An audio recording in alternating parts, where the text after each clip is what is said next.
I've been fortunate in the world of rodeo to be able to be a world champion in 2001. I've been a college champion. I've had a lot of success in rodeo, but the best thing I've ever done is raise good kids. Yeah, my dad, watching him rodeo over the years, it's been great, and then especially just kind of looking back at some of the stuff he's done in the past.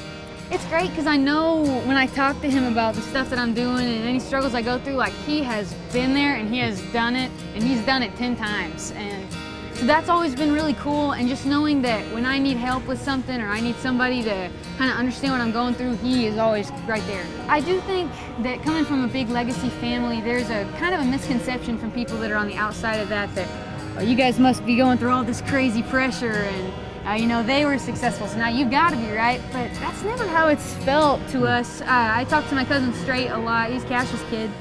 And it just feels like a huge blessing that we get to know them and we get to learn from, I mean, the best. And at the same time, we get to meet some of the other people that have been in the business for so long.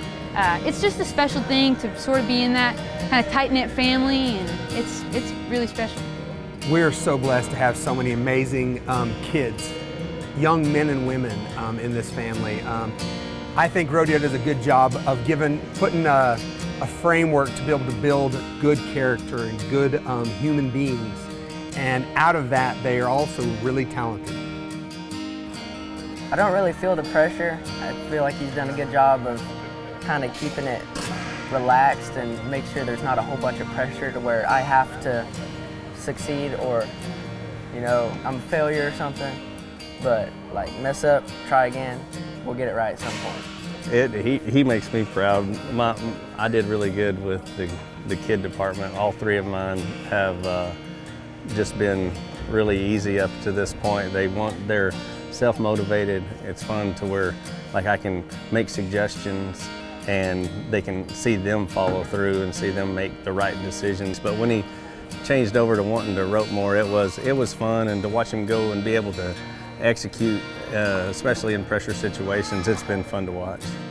Well, you know, I get to go back on my life and my dad there coaching me and go through that. And I feel like the biggest thing that we want as a parent is to have a close relationship with your kid, good, bad, or otherwise. So when I see something, it's easy to coach, but it's also, you want to do it where you can still be father and son when it's over with, not just coach and kids. So, you know, there's times that's always tough to figure out, but we go through it one day at a time.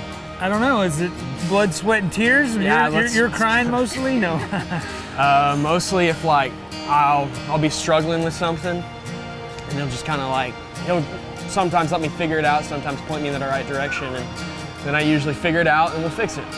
Yeah, we're pretty lucky because for parents that haven't competed, they don't realize sometimes how hard it is to get done what you're trying to get done, and they're trying to get that. So I feel like, yeah, I'm super hard on him, just I would have myself, but I also understand the struggles they're going through because I went through them myself, and you know, sometimes that makes it easier to go, hey, we'll figure this out. We're not going to have to do it today. I trip steers now. I've been able to go to the steer open last few years, go to the finals, and I go that route. I love it because I can go to 40 rodeos a year and be at home, be with the kids a lot more, and kind of do that. So that's what we're doing. It means a lot to me, just being able to do calf rope and have him as my coach. He's helped me a lot with my mind and physically with my horses and just keeping the basics. It's awesome, and there's times that I get way more nervous, and I try not to show that than when I roped. It's sometimes hard. I want him to do really good. I want him to do better than me. He's gonna do better than me. But in some pressure situations, I just about pee my pants. If y'all were to have a calf roping match right now, here in this arena, who would win? Me, 100%. He would definitely win if he catches them all. Now, I would catch them all, but I'd be really slow. I'd get in your head so easy. No. Yeah. I could probably talk him out of it. No. Actually, I could talk him into missing one or two. You know I'm going to draw better than you, though. We rope the same calves in the match rope. That's true. But, yeah. Well, it's always going to be me, but he might have a different answer than that. Yeah, you haven't ran a few in a little while, I think. Yeah, I'll be 75 or 80, 90 years old, and I'll still be I'll do it. In my mind, whether that'll be true or not. That's right. When you said you were little back then. You're still little. Yeah, he's outgrown me as a freshman, that's for sure. Well, I mean, he's been doing it since the dawn of time, I think.